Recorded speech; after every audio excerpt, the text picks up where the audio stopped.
Breaking news, the NEET UG 2026 exam has been cancelled due to the massive 100 crore paper leak scam.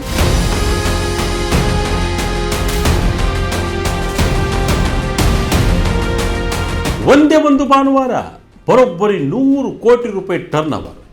ನೀವಿಲ್ಲಿ ಹಗಲು ರಾತ್ರಿ ನಿದ್ದೆಗೆಟ್ಟು ಓದ್ತಿದ್ರೆ ಅಲ್ಲಿ ಕೆಲವರು 30 ಲಕ್ಷ ರೂಪಾಯಿ ಕೊಟ್ಟು ಸೇಫ್ ಹೌಸ್ನಲ್ಲಿ ಕುಳಿತುಕೊಂಡು ನಾಳಿನ ಪ್ರಶ್ನೆ ಪತ್ರಿಕೆಯನ್ನು ಬಾಯ್ಪಾಠ ಮಾಡ್ತಿದ್ರು. ಹೌದು, NTA ಮಾಡಿದ ಸೆಕ್ಯೂರಿಟಿ ಬರೀ ನಾಟಕ. ನೀಟ್ 2026 ಪರೀಕ್ಷೆ ರದ್ದಾಗಿದ್ದು ಯಾವುದೋ ಸಣ್ಣ ತಪ್ಪಿನಿಂದಲ್ಲ. ಇದರ ಹಿಂದೆ ಇರೋದು ಟೆಲಿಗ್ರಾಮ್, ಕ್ರಿಪ್ಟೋ ಕರೆನ್ಸಿ ಮತ್ತು ಡಾರ್ಕ್ ನೆಟ್ನ ಕರಾಳ ಮಾಫಿಯಾ. ಅಷ್ಟಕ್ಕೂ ಈ 100 ಕೋಟಿಯ ಪೇಪರ್ ಲೀಕ್ ಡೀಲ್ ನಡೆದಿದ್ದು ಹೇಗೆ? ತನಿಖೆಗಳಿಂದ CBIಗೆ ಸಿಕ್ಕ ಆ ಸೇಫ್ ಹೌಸ್ ಸೀಕ್ರೆಟೇ? 22 ಲಕ್ಷ ವಿದ್ಯಾರ್ಥಿಗಳ ಭವಿಷ್ಯದ ಜೊತೆ ಆಟವಾಡಿದ ಆ ಮಾಸ್ಟರ್ ಮೈಂಡ್ ಯಾರು?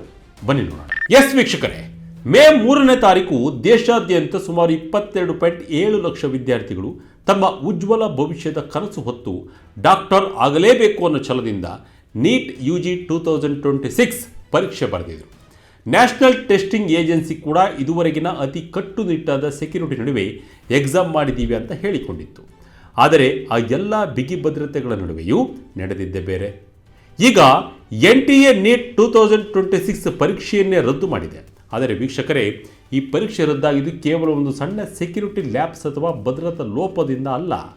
ಇದರ ಹಿಂದೆ ಇರುವುದು ಭಾರತದ ಕಾಂಪಿಟೇಟಿವ್ ಎಕ್ಸಾಮ್ ಸಿಸ್ಟಮ್ ಅನ್ನೇ ಬುಡಮೇಲು ಮಾಡಿರುವ ಒಂದು ಕರಾಳ ಲೀಕ್ ಎಕಾನಮಿ. ಎಸ್, ಇದೊಂದು ಅಂಡರ್ಗ್ರೌಂಡ್ ಇಂಡಸ್ಟ್ರಿ. ಇದರಲ್ಲಿರುವ ಪ್ರತಿಯೊಬ್ಬರೂ ಕಲ್ಪನೆಗೂ ಮೀರಿದ ಪ್ರಾಫಿಟ್ ಮಾರ್ಜಿನ್ ಸಿಗುತ್ತದೆ. ಟಾಪ್ ಲೆವೆಲ್ನಲ್ಲಿರುವ ಮಾಸ್ಟರ್ ಮೈಂಡ್ನಿಂದ ಹಿಡಿದು ತಳಮಟ್ಟದಲ್ಲಿರುವ ಲೋಕಲ್ ಬ್ರೋಕರ್ವರೆಗೆ ಪ್ರತಿಯೊಬ್ಬರು ಕೋಟಿ ಕೋಟಿ ಲೂಟಿ ಮಾಡಿದ್ದಾರೆ. ಕೇವಲ ಒಂದೇ ಒಂದು ಭಾನುವಾರ ಈ ಮಾಫಿಯಾ ಮಾಡಿದ ಟರ್ನ್ ಓವರ್ ಬರೋಬ್ಬರಿ 100 ಕೋಟಿ ರೂಪಾಯಿಗೂ ಅಧಿಕ ಎಂದರೆ ನೀವು ನಂಬಲೇಬೇಕು. ನೀಟ್ ಪ್ರಶ್ನೆ ಪತ್ರಿಕೆ ಲೀಕ್ ಆಗಿದ್ದು ಹೇಗೆ? ಒಂದೇ ದಿನ 100 ಕೋಟಿ ಗಳಿಕೆ ಹೇಗೆ? ಹೌದು, ನೀಟ್ ಪರೀಕ್ಷೆ ರದ್ದಾಗಿದೆ. NTA ಮಂಗಳವಾರ ಪರೀಕ್ಷೆ ರದ್ದು ಮಾಡಿರುವುದನ್ನು ಘೋಷಿಸಿದ್ದು ಶೀಘ್ರದಲ್ಲಿಯೇ ಮರುಪರೀಕ್ಷೆಯ ದಿನಾಂಕವನ್ನು ಘೋಷಣೆ ಮಾಡ್ತೀವಿ ಅಂತ ಕೇಳಿದೆ. ಪ್ರಶ್ನೆ ಪತ್ರಿಕೆ ಲೀಕ್ ಆಗಿ ಅದರಿಂದ ಒಂದೇ ಭಾನುವಾರ 100 ಕೋಟಿ ರೂಪಾಯಿ ಟರ್ನ್ ಓವರ್ ಆಗಿರೋದು ಇಡೀ ದೇಶಕ್ಕೆ ಶಾಕ್ ನೀಡಿದೆ. CBI ಈ ಪ್ರಕರಣವನ್ನು ತನಿಖೆ ಮಾಡುತ್ತಿದ್ದು ಪ್ರಶ್ನೆ ಪತ್ರಿಕೆ ಸೋರಿಕೆ ಹಗರಣವನ್ನು ಎಳೆ ಎಳೆಯಾಗಿ ಬಿಚ್ಚಿಟ್ಟಿದೆ. ಅದರಲ್ಲೂ ಈ ಲೀಕ್ ಎಕಾನಮಿಯು 4 ಸ್ಟೆಪ್ಗಳಲ್ಲಿ ನಡೆದಿದ್ದು ಫಸ್ಟ್ ಸಾಲ್ವರ್ ಗ್ಯಾಂಗ್ ಲೀಡರ್ ಬರ್ತಾನೆ. ಅದಾದ ನಂತರ ರೀಜನಲ್ ಕಿಂಗ್ ಪಿನ್ಗಳಿರ್ತಾರೆ. ಮೂರನೇದಾಗಿ ಪ್ರೊಫೆಷನಲ್ ದಂಧೆಕೋರರು ರೀಜನಲ್ ಆಪರೇಟರ್ಸ್ ಆಗಿ ಬರ್ತಾರೆ. 4ನೇ ಮತ್ತು ಕೊನೆಯದಾಗಿ ಬರೋದು ಲೋಕಲ್ ಕಂಡ್ಯೂಟ್ಸ್ ಮತ್ತು ಅಕಾಡೆಮಿಕ್ ಸಾಲ್ವರ್ಸ್. ಈ 4 ಸ್ಟೇಜ್ನಲ್ಲಿ ಲೀಕ್ ಎಕಾನಮಿ ವರ್ಕ್ ಮಾಡಿ 106 ಕೋಟಿ ರೂಪಾಯಿಗಳನ್ನು ಗಳಿಸಿದೆ. ಅದನ್ನು ಈಗ ಡೀಟೇಲ್ ಆಗಿ ನೋಡೋಣ ಬನ್ನಿ. ಮಾಸ್ಟರ್ ಮೈಂಡ್ 180 ಪ್ರಶ್ನೆ, 10 ಕೋಟಿ ಡೀಲ್, ಶೆಲ್ ಅಕೌಂಟ್, ಕ್ರಿಪ್ಟೋ ವ್ಯಾಲೆಟ್ಗಳೇ ಸೇವ್. ವೀಕ್ಷಕರೇ, ಈ ಲೀಕ್ ಎಕಾನಮಿಯ ಅತಿದೊಡ್ಡ ಪಿರಮಿಡ್ನ ತುದಿಯಲ್ಲಿ ಕೂತಿರುವವನೇ ಈ ಸಾಲ್ವರ್ ಗ್ಯಾಂಗ್ ಲೀಡರ್. ಇವನೇ ಈ ಇಡೀ ದಂಧೆಯ ಪ್ರೈಮರಿ ಸೋರ್ಸ್ ಅಥವಾ ಮಾಸ್ಟರ್ ಮೈಂಡ್. ಈತನಿಗೆ ನೇರವಾಗಿ ಅಥವಾ ಪರೋಕ್ಷವಾಗಿ paper printing press, transport, logistic chain ಅಥವಾ ಟ್ರೆಜರಿಯ ಆಕ್ಸೆಸ್ ಇರುತ್ತದೆ. ಇವರ ಪಾಲಿಗೆ ಈ ಲೀಕ್ ಆದ ಪೇಪರ್ ಅನ್ನೋದು ಅತಿ ಹೆಚ್ಚು ಬೆಲೆ ಬಾಳುವ ಆಸ್ತಿ. ಇವರು ಯಾರಿಗೂ ಡೈರೆಕ್ಟಾಗಿ ವಿದ್ಯಾರ್ಥಿಗಳಿಗೆ ಪೇಪರ್ ಮಾರುವುದಿಲ್ಲ, ಬದಲಿಗೆ ರೀಜನಲ್ ಕಿಂಗ್ ಪಿನ್ಗಳಿಗೆ ಬಲ್ಕ್ ರೇಟ್ ಸೇಲ್ ಮಾಡ್ತಾರೆ, ಅಂದರೆ ಹೋಲ್ಸೇಲ್ ವ್ಯಾಪಾರ. ನೀಟ್ 2026 ಕೇಸ್ನಲ್ಲಿ ತನಿಖಾಧಿಕಾರಿಗಳು ಅಂದಾಜಿಸಿರುವ ಪ್ರಕಾರ ಈ ಮಾಸ್ಟರ್ ಮೈಂಡ್ 180 ಪ್ರಶ್ನೆಗಳಿಗೆ ಪೇಪರ್ ಸೆಟ್ಟನ್ನು ಬರೋಬ್ಬರಿ 5 ಕೋಟಿಯಿಂದ 10 ಕೋಟಿ ರೂಪಾಯಿಗೆ ಡೀಲ್ ಮಾಡಿದ್ದಾನೆ. ಈ ಮಾಸ್ಟರ್ ಡಿಸ್ಟ್ರಿಬ್ಯೂಟರ್ ಅತಿ ಹೆಚ್ಚು ರಿಸ್ಕ್ ತೆಗೆದುಕೊಳ್ತಾನೆ, ಆದರೆ ಅಷ್ಟೇ ಬೇಗ ಎಕ್ಸಿಟ್ ಕೂಡ ಆಗ್ತಾನೆ. ಎಕ್ಸಾಮ್ ಹಾಲ್ನಲ್ಲಿ ವಿದ್ಯಾರ್ಥಿಗಳು ಮೊದಲ OMR ಶೀಟ್ ಶೇಡ್ ಮಾಡೋದಕ್ಕೂ ಮುನ್ನವೇ ಈತ ಪಡೆದ ಕೋಟಿ ಕೋಟಿ ಹಣ ಶೆಲ್ ಅಕೌಂಟ್ಗಳಿಗೆ ಹಾಗೂ ಆಫ್ಶೋರ್ ಕ್ರಿಪ್ಟೋ ವ್ಯಾಲೆಟ್ಗಳಿಗೆ ಶಿಫ್ಟ್ ಆಗಿರುತ್ತದೆ. ಇವರ ಟಾರ್ಗೆಟ್ ಏನಿದ್ರೂ ಹೋಲ್ಸೇಲ್ ಲೆವೆಲ್ನಲ್ಲಿ ವ್ಯಾಲ್ಯೂ ಮಾತ್ರ. ಇನ್ನು ಈ ಪೇಪರನ್ನು ರಿಟೇಲ್ ಆಗಿ ಸೇಲ್ ಮಾಡುವ ಕೆಲಸವನ್ನು 2ನೇ ಹಂತದ ಪ್ರೊಫೆಷನಲ್ ದಂಧೆಕೋರರು ಮಾಡ್ತಾರೆ. ಕೋಚಿಂಗ್ ನೆಕ್ಸಸ್ ಮತ್ತು 500% ಪ್ರಾಫಿಟ್. ಏನಿದು ಸ್ಟೂಡೆಂಟ್ ಸೇಫ್ ಹೌಸ್ ಸೀಕ್ರೆಟ್? ಇನ್ನು ಈ ದಂಧೆಯ 2ನೇ ಲೇಯರ್ನಲ್ಲಿ ಬರುವವರು ರೀಜನಲ್ ಆಪರೇಟರ್ಸ್ ಅಥವಾ ಮಧ್ಯವರ್ತಿಗಳು. ಇವರು ಹೆಚ್ಚಾಗಿ ಕೋಟಾ, ಸೀಕರ್ ಅಥವಾ ಪಾಟ್ನಾದಂತಹ ಎಜುಕೇಷನ್ ಹಬ್ಗಳಲ್ಲಿ ಸಣ್ಣ ಪುಟ್ಟ ಕೋಚಿಂಗ್ ಸೆಂಟರ್ ಓನರ್ಗಳಾಗಿ ಅಥವಾ ಹಾಸ್ಟೆಲ್ ಮ್ಯಾನೇಜರ್ಗಳಾಗಿ ಮುಖವಾಡವನ್ನು ಹಾಕಿಕೊಳ್ಳುತ್ತಾರೆ. ಇಲ್ಲಿಂದಲೇ ಪೇಪರ್ನ ಬೆಲೆ ಅಗ್ರೆಸಿವ್ ಆಗಿ ಇನ್ಫ್ಲೇಟ್ ಆಗಲು ಶುರುವಾಗುತ್ತೆ. ಈ ಮಧ್ಯವರ್ತಿಗಳು ಮಾಸ್ಟರ್ ಡಾಕ್ಯುಮೆಂಟನ್ನು ಖರೀದಿಸಿ ತಮ್ಮದೇ ಆದ ಟೈರ್ಡ್ ಮಾರ್ಕೆಟಿಂಗ್ ಸ್ಟ್ರಾಟಜಿಯನ್ನು ಶುರು ಮಾಡ್ತಾರೆ. ಎಕ್ಸಾಮ್ಗೆ ಇನ್ನೇನು 48ರಿಂದ 72 ಗಂಟೆ ಇದೆ ಎನ್ನುವಾಗಲೇ ಇವರು ತಮ್ಮ ಪ್ರೀಮಿಯಂ ಕ್ಲೈಂಟ್ಗಳನ್ನು ಅಪ್ರೋಚ್ ಮಾಡ್ತಾರೆ. ಒಬ್ಬ ವಿದ್ಯಾರ್ಥಿಗೆ 15 ಲಕ್ಷದಿಂದ 30 ಲಕ್ಷ ರೂಪಾಯಿ ಅವರಿಗೆ ಡಿಮ್ಯಾಂಡ್ ಮಾಡ್ತಾರೆ. ಈ ಫೀಸ್ನಲ್ಲಿ ವಿದ್ಯಾರ್ಥಿಗಳಿಗೆ ಒಂದು ಸೇಫ್ ಹೌಸ್ ಸ್ಟೇ ಕೂಡ ಇನ್ಕ್ಲೂಡ್ ಆಗಿರ್ತದೆ.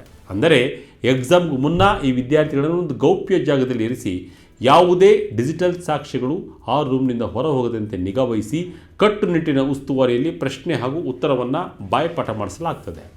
ವೀಕ್ಷಕರೇ, ಒಂದಿಷ್ಟು ಥಿಂಕ್ ಮಾಡಿ. ಈ ಮಧ್ಯವರ್ತಿ ಪ್ರಶ್ನೆ ಪತ್ರಿಕೆಯ ರೀಸನಲ್ ಕಾಪಿಗಾಗಿ 50 ಲಕ್ಷ ಇನ್ವೆಸ್ಟ್ ಮಾಡಿ ಕೇವಲ 10 ಶ್ರೀಮಂತ ಕುಟುಂಬಗಳಿಗೆ ಸೇಲ್ ಮಾಡಿದರೆ ಸಾಕು. ಆತನಿಗೆ ಬರೋಬ್ಬರಿ 500% ಪ್ರಾಫಿಟ್ ಸಿಗುತ್ತೆ. ಸಾಲ್ವರ್ಸ್ ಮತ್ತು ಟೆಲಿಗ್ರಾಮ್ ಬ್ರೋಕರ್ಸ್ ಶೇರ್ ಮಾರ್ಕೆಟ್ ತರಹ ಪೇಪರ್ ರೇಟ್ ಕ್ರಾಶ್. ಈ ಲೀಕ್ ಎಕಾನಮಿಯ ಕೊನೆಯ ಮತ್ತು ಅತಿ ಹೆಚ್ಚು ಕಣ್ಣಿಗೆ ಕಾಣುವ ಲೇಯರ್ ಎಂದರೆ ಲೋಕಲ್ ಕಂಡ್ಯೂಟ್ಸ್ ಮತ್ತು ಅಕಾಡೆಮಿಕ್ ಸಾಲ್ವರ್ಸ್. ಈ ಸಾಲ್ವರ್ಸ್ ಬೇರೆ ಯಾರೂ ಅಲ್ಲ, ಇವರು ಅತ್ಯಂತ ಬ್ರಿಲಿಯಂಟ್ MBBS ವಿದ್ಯಾರ್ಥಿಗಳು ಅಥವಾ ರಿಸರ್ಚ್ ಸ್ಕಾಲರ್ಸ್ ಆಗಿರ್ತಾರೆ. ಲೀಕ್ ಆದ ಪೇಪರನ್ನು ಕೆಲವೇ ನಿಮಿಷದಲ್ಲಿ ಸಾಲ್ವ್ ಮಾಡಿ ಕೀ ಆನ್ಸರ್ ರೆಡಿ ಮಾಡೋದಕ್ಕೆ ಇವರಿಗೆ 2ರಿಂದ 5 ಲಕ್ಷದವರೆಗೆ ಹಣ ನೀಡಲಾಗುತ್ತೆ. ಇವರೇ ಇಡೀ ಆಪರೇಷನ್ನ ಇಂಜಿನ್ ರೂಮ್. ಕದ್ದ ಪ್ರಶ್ನೆ ಪತ್ರಿಕೆಯನ್ನು ಒಂದು ಯೂಸಬಲ್ ಪ್ರಾಡಕ್ಟ್ ಆಗಿ ಬದಲಾಯಿಸುವುದೇ ಇವರು. ಇವರ ಕೆಳಗೆ ಬರುವವರೇ ಬ್ರೋಕರ್ಸ್. ಇವರು ಲೋಕಲ್ ಕಾಲೇಜಿನ ಸೀನಿಯರ್ಸ್ ಇರಬಹುದು ಅಥವಾ ಸ್ವತಃ ಎಕ್ಸಾಮ್ ಸೆಂಟರ್ನ ಸ್ಟಾಫ್ ಕೂಡ ಆಗಿರ್ಬೋದು. ಇವರು last mile delivery agents. Exam ಸಮಯ ಹತ್ತಿರವಾಗ್ತಿದ್ದಂತೆ ಶೇರ್ ಮಾರ್ಕೆಟ್ ಕ್ಲೋಸಿಂಗ್ ಟೈಮ್ನಲ್ಲಿ ಕ್ರಾಶ್ ಆಗುವಂತೆ ಈ ಪೇಪರ್ನ ಬೆಲೆ ಕೂಡ ದಿಢೀರ್ ಕ್ರಾಶ್ ಆಗುತ್ತದೆ. ಭಾನುವಾರದ ಎಕ್ಸಾಮ್ಗೆ ಶನಿವಾರ ರಾತ್ರಿಯೇ ಎನ್ಕ್ರಿಪ್ಟೆಡ್ ಟೆಲಿಗ್ರಾಮ್ ಚಾನಲ್ಗಳಲ್ಲಿ ಕೇವಲ 25,000ದಿಂದ 50,000 ರೂಪಾಯಿಗೆ ಈ ಪೇಪರ್ ಸೇಲ್ ಆಗುತ್ತೆ. ಈ ಲೆವೆಲ್ನಲ್ಲಿರುವ ಆಟಗಾರರು ಕೇವಲ ವ್ಯಾಲ್ಯೂಮ್ ಮೇಲೆ ಡಿಪೆಂಡ್ ಆಗಿರ್ತಾರೆ. ಈ ಗೆಸ್ ಪೇಪರನ್ನು ನೂರಾರು ಡೆಸ್ಪರೇಟ್ ವಿದ್ಯಾರ್ಥಿಗಳಿಗೆ ಮಾರಿ ಒಂದೇ ರಾತ್ರಿಯಲ್ಲಿ ಲಕ್ಷ ಹಣವನ್ನು ಜೇಬಿಗಳಿಸ್ತಾರೆ. ರಾಜಸ್ಥಾನ SOG ತನಿಖೆ 120 ಪ್ರಶ್ನೆಗಳು ಮ್ಯಾಚ್. NTA ಸೆಕ್ಯೂರಿಟಿ ಫೇಲ್ ಆಗಿದ್ದಲ್ಲಿ CBIಗೆ ಕೇಸ್. ವೀಕ್ಷಕರೇ, Rajasthan police station operations group ನೀಡಿದ ಮಾಹಿತಿಯ ಪ್ರಕಾರ ಪರೀಕ್ಷೆಗೂ ಮುನ್ನವೇ ಸುಮಾರು 410 ಪ್ರಶ್ನೆಗಳಿದ್ದ ಗೆಸ್ ಪೇಪರ್ ಒಂದು ವಾಟ್ಸಪ್ ಮುಖಾಂತರ ಸ್ಟೂಡೆಂಟ್ಗೆ ಸರ್ಕ್ಯುಲೇಟ್ ಆಗಿತ್ತು. ಶಾಕಿಂಗ್ ವಿಚಾರ ಏನಂದರೆ, ಅಧಿಕಾರಿಗಳ ಪ್ರಕಾರ ಈ 410 ಪ್ರಶ್ನೆಗಳಲ್ಲಿ ಕೆಮಿಸ್ಟ್ರಿ ಪೇಪರ್ನ 170 ಪ್ರಶ್ನೆಗಳು ಡಿಟ್ಟೋ ಮ್ಯಾಚ್ ಆಗಿವೆ. ಈ ಮೆಟೀರಿಯಲ್ ಪರೀಕ್ಷೆಗೂ 15 ದಿನಗಳ 1 ತಿಂಗಳ ಹಿಂದೆಯೇ ಸ್ಟೂಡೆಂಟ್ಗೆ ಕೈ ಸೇರಿತ್ತು. ಇನ್ನು ವಾಟ್ಸಪ್ನಲ್ಲಿ ಎಕ್ಸಾಮ್ಗೆ 42 ಗಂಟೆ ಇರುವಾಗ ಬ್ಲಾಸ್ಟ್ ಆಗಿತ್ತು ಅಂತ SOG ತನಿಖೆ ಮಾಡ್ತಾ ಇದೆ. ಮೇ 3ರಂದು ಎಕ್ಸಾಮ್ ನಡೆದಾಗ NTA ಹೇಳಿದ್ದೇ ಬೇರೆ. ನಾವು GPS ಟ್ರ್ಯಾಕ್ಡ್ ವೆಹಿಕಲ್ ಬಳಸಿದ್ದೇವೆ. ಪೇಪರ್ ಮೇಲೆ ಯೂನಿಕ್ ವಾಟರ್ ಮಾರ್ಕ್ ಇತ್ತು. ಸೆಂಟ್ರಲ್ ಕಂಟ್ರೋಲ್ ರೂಮ್ನಿಂದ AI ಅಸಿಸ್ಟೆಡ್ CCTV ಮಾನಿಟರಿಂಗ್ ಮಾಡಿದ್ವಿ. ಪ್ರತಿಯೊಬ್ಬರ ಬಯೋಮೆಟ್ರಿಕ್ ವೆರಿಫಿಕೇಷನ್ ಮಾಡಿದ್ವಿ. 5G ಜಾಮರ್ಸ್ ಕೂಡ ಹಾಕಿದ್ವಿ ಅಂತ ಹೇಳಿಕೊಂಡಿತ್ತು. ಆದರೆ ಮೇ 7ರಂದು ಈ ಅಕ್ರಮದ ಸುಳಿವು NTAಗೆ ಸಿಕ್ಕಿದೆ. ಮೇ 8ರಂದು ಸೆಂಟ್ರಲ್ ಏಜೆನ್ಸೀಸ್ಗೆ ಇದನ್ನು ಹಸ್ತಾಂತರಿಸಲಾಗಿತ್ತು. ಕೊನೆಗೆ ಸರ್ಕಾರದ ಅಪ್ರೂವಲ್ ಪಡೆದು ಎಕ್ಸಾಮ್ ಟ್ರಾನ್ಸ್ಪರೆನ್ಸಿ ಕಾಪಾಡುವ ನಿಟ್ಟಿನಲ್ಲಿ ಈ ಪರೀಕ್ಷೆಯನ್ನೇ ರದ್ದುಗೊಳಿಸಲಾಗಿದೆ. ಇನ್ನು ಈ ಇಡೀ ಪ್ರಕರಣವನ್ನು ಈಗ CBI ತನಿಖೆಗೆ ವಹಿಸಲಾಗಿದೆ. ವಿದ್ಯಾರ್ಥಿಗಳು ಮತ್ತು ಪೋಷಕರಿಗೆ ಭರವಸೆ ನೀಡಿರುವ NTA ಮರುಪರೀಕ್ಷೆಗೆ ಯಾವುದೇ ಹೊಸ ರಿಜಿಸ್ಟ್ರೇಷನ್ ಫೀಸ್ ಕಟ್ಟುವಂತಿಲ್ಲ. ಈ ಮೊದಲು ಕಟ್ಟಿದ್ದ ಫೀಸ್ ರೀಫಂಡ್ ಆಗುತ್ತದೆ ಮತ್ತು ಹಿಂದಿನ ಸೆಂಟರ್ಸ್ ಮುಂದುವರಿಯುತ್ತದೆ ಅಂತ ಸ್ಪಷ್ಟಪಡಿಸಿದೆ. ಒಟ್ಟಿನಲ್ಲಿ ಈ ಕ್ರಿಮಿಗಳು ತಾವೆಷ್ಟು ಕೋಟಿ ಲೂಟಿ ಮಾಡಿದ್ವಿ ಅಂತ ಲೆಕ್ಕ ಹಾಕ್ತಿರ್ಬೋದು. ಆದರೆ ಈ ಲೀಕ್ ಎಕಾನಮಿ 27.7 ಲಕ್ಷ ಪ್ರಾಮಾಣಿಕ ವಿದ್ಯಾರ್ಥಿಗಳ ಮೇಲೆ ಅದೆಂಥ ಕ್ರೂರ ತೆರಿಗೆ ವಿಧಿಸಿದೆ ಯೋಚನೆ ಮಾಡಿ.